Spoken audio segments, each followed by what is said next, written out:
Hi everybody, welcome to Start Explore YouTube channel. In this video we are going to talk about the difference between on time and in time. On time සහ in time අතර වෙනස අපි සාකච්ඡා කරන්නේ. On time means at the planned or correct time.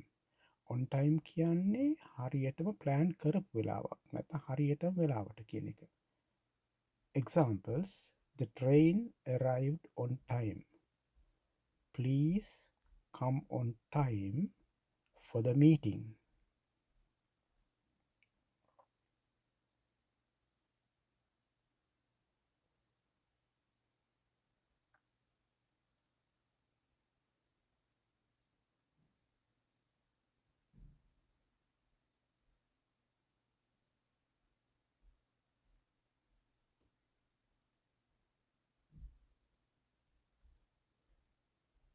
Now it's about in time.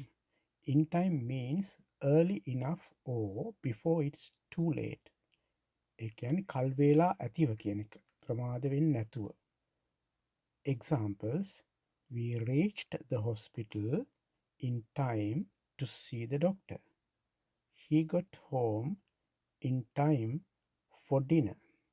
If you have any questions, please write them in the comment section. Thank you very much for watching my channel.